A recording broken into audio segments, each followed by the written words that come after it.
எவர் அல்லாவின் பக்கம் அழைத்தாரோ, இப்போ வேலை என்ன செய்யணும்? இப்போ இவர் யாரு அப்படின்னா அல்லாவின் பக்கம் அழைக்கிறது. இப்போ நம்ம வந்து வாழ்க்கை, சமூக வாழ்க்கையெல்லாம் வந்து அல்லாவை விட்டு வேற துறைகளில் வந்து வேறவங்க மற்ற தாகுத் கையில் நம்ம ஒப்படைச்சிருக்கோமா? அல்லாவை நோக்கி கூப்பிடுங்க. இது ஒர்க்கு. பக்கம் அழைத்தாரோ, நற்செயல் புரிந்தாரோ, இது அது இல்லாமல் எஃபர்ட் போட்டுட்டே இருக்கணும். முடிஞ்ச அளவுக்கு நம்ம வந்து நம்முடைய தாவா வந்து அதிகம் ஸ்ப்ரெட் பண்ணணும். நான் முஸ்லீம், யாரு வர்றீங்களோ இல்லையோ, நான் முஸ்லீம், நான் ஃபர்ஸ்ட் முஸ்லீம், நான் முதல்ல அல்லாஹ்வுக்கு கட்டுப்படுறவன் அப்படின்னு கட்டுப்படுதலை தன்னிடத்திலிருந்து துவக்குகிறாரோ அவரை விட அழகிய வார்த்தை கூறுயவர் யார்? அப்போ அந்த மாதிரி நாம இருக்கணும். நன்மையும் தீமையும் சமமாக மாட்டாது, மிகச்சிறந்த நன்மை கொண்டு நீர் தீமையை தடுப்பீராக அப்படின்னு சொல்லி அல்லாஹ் சொல்றான். ஸோ ரொம்பவும் என்ன சொல்றது, ரொம்பவும் கான்சியஸாக இருக்க வேண்டிய ஒரு காலகட்டத்தில் நம்ம வந்திருக்கோம்.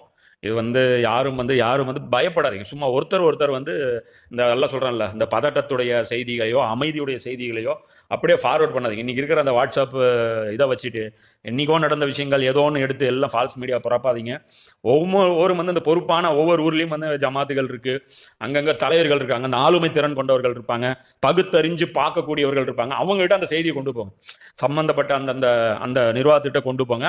ஒரு பதட்டத்தையும் பீதியையும் பரப்பிவிடக்கூடிய அந்த செய்திகளை வந்து செய்யாமல் இருக்கணும். இதுதான் பெரிய பிரச்சனை. ஏன்னா இந்தியா வந்து முதல் இடத்துல இருக்கு ஃபால்ஸ் நியூஸ் பரப்புறதுல.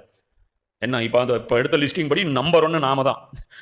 தஜ்ஜாலுடைய காலத்தில் பாருங்க, அதிகமான பொய்கள் இருக்கும் அப்படின்னா தஜ்ஜாலுடைய பொய்களை வந்து அதிகமாக ரிசீவ் பண்ணுற ஆள் யாரு? நம்ம தான்.